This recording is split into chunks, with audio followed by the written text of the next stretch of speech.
పెద్దపల్లి జిల్లా ధర్మారం మండల కేంద్రంలో నూతనంగా నిర్మించిన ప్రాథమిక వ్యవసాయ సహకార సంఘం మరియు షాపింగ్ కాంప్లెక్స్ ను ప్రారంభించిన ప్రభుత్వ విప్ ధర్మపురి ఎమ్మెల్యే అట్లూరి లక్ష్మణ్ కుమార్. ఈ కార్యక్రమంలో మండల పార్టీ నాయకులు, కార్యకర్తలు పాల్గొన్నారు.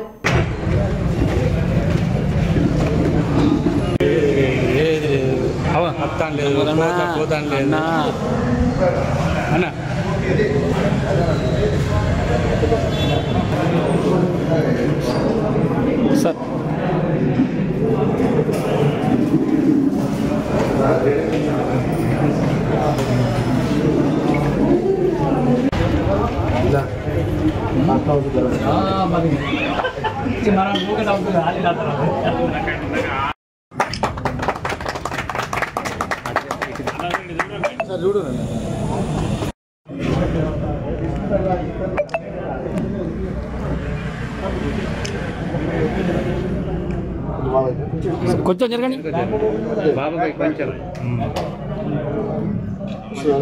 సార్. సార్ వస్తుంది.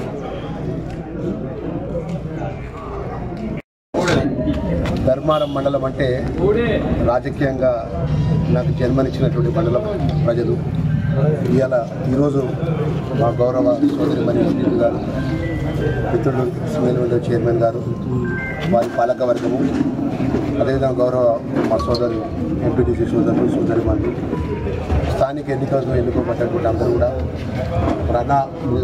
నూతనంగా ఇక్కడ శాసనసభ్యులుగా గవర్నమెంట్ విప్పుగా ఉన్నారు.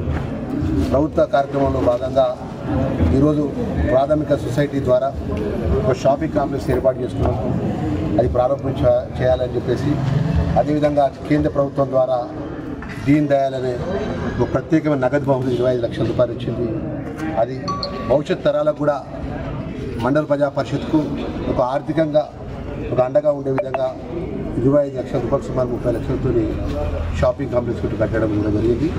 మరి దీనికి ఏదైతే ఆర్థికంగా సహకరించినటువంటి నిధులు తీసుకొచ్చే విషయంలో కూడా ముందు వరుసలో ఉంటారు విషయాన్ని తెలియజేసుకుంటూ, మొన్ననే మీ అందరికీ తెలుసు, రాష్ట్ర ముఖ్యమంత్రి గారు రాజరపల్లికి వచ్చినప్పుడు ఇక్కడ పత్తిపాక రిజర్వాయర్ గురించి వారి దృష్టికి తీసుకెళ్ళడం జరిగింది. ఎందుకంటే మనమంతా కూడా ధర్మపురి నియోజకవర్గం అంతా కూడా 90% రైతు కుటుంబాలు, రైతు మీద ఆధారపడేటువంటి ముద్దునిస్తే ఏదో విధంగా రైతు కుటుంబం పరంగా ఉన్నటువంటి కుటుంబాలు కాబట్టి సాగునీరు కోసం, శాస్త్ర పరిష్కారం కోసం గతంలో ఎన్నో సంవత్సరాలు చెల్లి పత్తిపాక రిజర్వాయర్, పత్తిపాక ప్రాజెక్టు అనేది పెండింగ్ విషయాన్ని ముఖ్యమంత్రి గారి దృష్టికి తీసుకున్న వెంటనే అది అతి తొందరగా శాంక్షన్ అయ్యే విధంగా మౌలికమైన ఆదేశాలు ఇవ్వడం జరిగింది.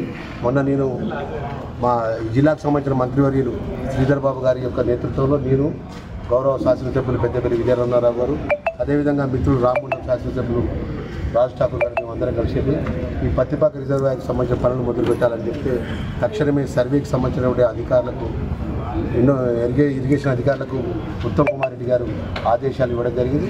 అతి త్వరలో ధర్మారం మండలానికి సంబంధించి చివరి ఆయకట్టు వరకు నీళ్ళు వచ్చే విధంగా ఇక్కడ ఉన్న ప్రజల యొక్క, రైతుల యొక్క అభిప్రాయం మేరకు ఇక్కడ ఉన్న అన్ని వర్గాల ప్రజలను కలుపుకొని చివరి ఆయకట్టు వరకు నీళ్ళు తీసుకొచ్చేంత వరకు నేను నా యొక్క ఏదైతే ప్రభుత్వంలో ప్రతినిధిగా ఉన్నటువంటి మీ శాసనసభ్యులుగా నా బాధ్యత నిర్వర్తిస్తాను.